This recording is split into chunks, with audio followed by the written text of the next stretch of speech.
Je me confesse auprès de mon peuple, ceux de la diaspora et les très chers patriotes. L'Afrique devait respecter sa culture que d'imiter les Occidentaux dans leurs bêtises.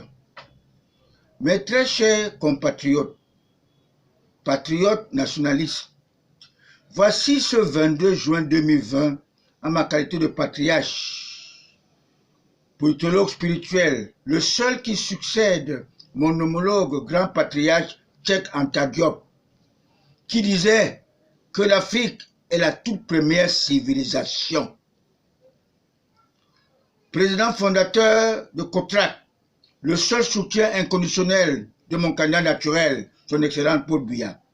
Je ne me lasserai jamais de vous dire que je me réjouis et je me félicite d'avoir sollicité une messe d'action de grâce à la cathédrale Saint-Pierre et Paul de Boladibon, payée à mes frais, pour remercier notre marraine, la Sainte Vierge Marie, d'avoir épargné notre libérateur Paul Biya, ce grand patriarche nationaliste de sang, qui porte aujourd'hui la casquette d'Abel d'Afrique, avec sa ruse, sa persévérance, sa tolérance, pour avoir pu manger sur une même table avec ses ennemis d'hier pendant 38 ans.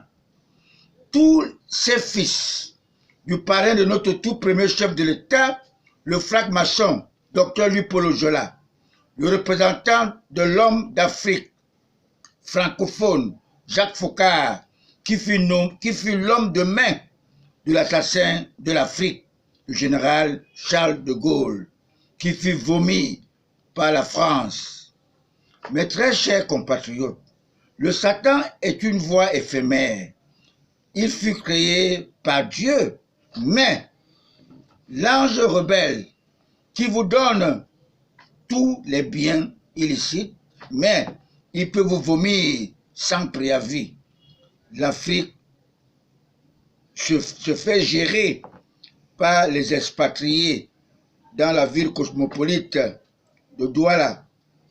Vous verrez les hommes placés qui ne sont que les expatriés, les Parézos, les Béninois, les Dr Wilson.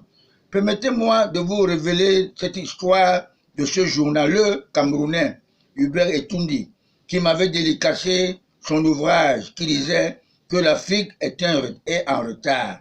Je lui avais dit que l'Afrique est plutôt apprivoisée par les prédateurs colonisateurs. Et aujourd'hui, je me rends compte spirituellement que tous nos dirigeants sont imposés dans la franc-maçonnerie. Les nationaux sont écartés dans la gestion de leur contrée. Même le premier chef de l'État fut malien.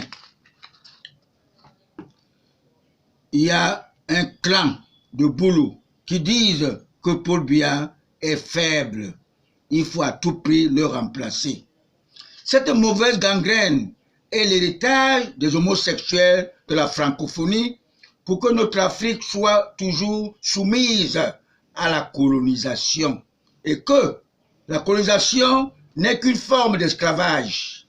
Notre Église catholique a été dédouanée par le romain empereur Constantin Ier, né en 262 après la mort de l'apôtre Pierre, uniquement à la solde du colonisateur. Comme la charité bien ordonnée commence par soi-même,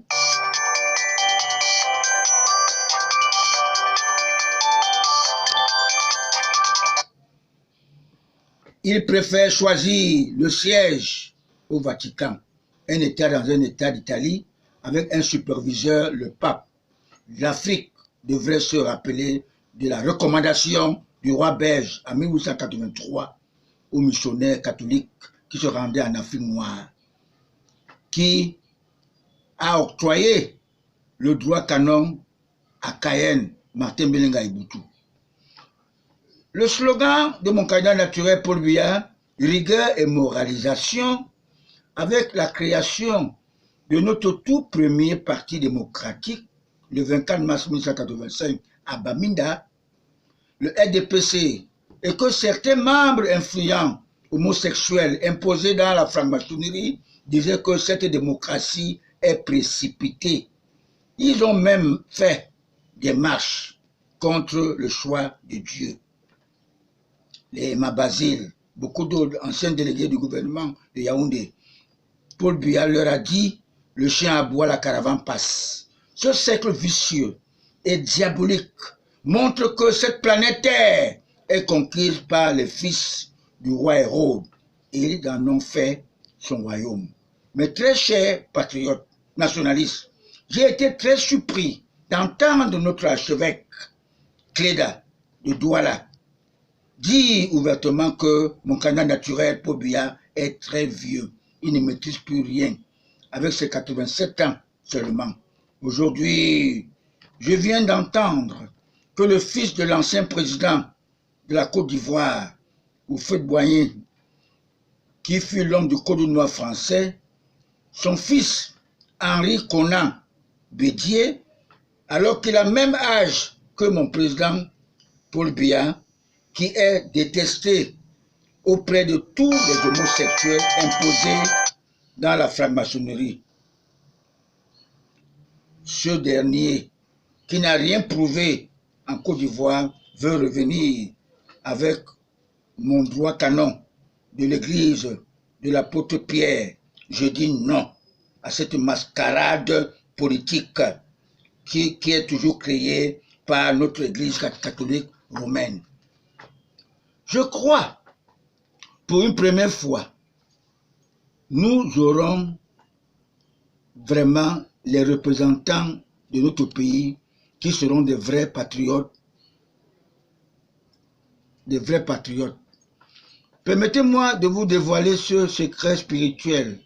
Même le parti SDF, qui fut créé en mai 1990, 5 ans après le RDPC, avec son calendrier précis, le fédéralisme, une pensée des homosexuels du parti unique, le parrain franc-maçon de Louis-Paul Ojala, avec le traître franc-maçon Senghako François, qui a sorti ce libraire, ce charlatan, John Frondi, avec sa part de slogan « Sauf à don't finish ». C'est pour cette raison que j'ai été inspiré des bons anges de Dieu pour faire naître cette association apolitique, que son programme m'avait été inspiré lors de ma prise en retraite le 29 décembre 2009 dans Kanwata. Les anges ont souhaité, les bons anges ont souhaité qu'elle soit légalisée le 26 mai 2014 par le préfet du Vouri, Nassiri Biapol, sans l'avoir vue. Et en 2015, j'ai tenu ma toute première conférence au Snack Bar Mon Cameroun, à Bali, en présence des journaleux de plusieurs chaînes de télévision. C'est là où j'avais dit d'ailleurs que la lettre A est assimilable à Aïdjo, la lettre B est assimilable à Bia.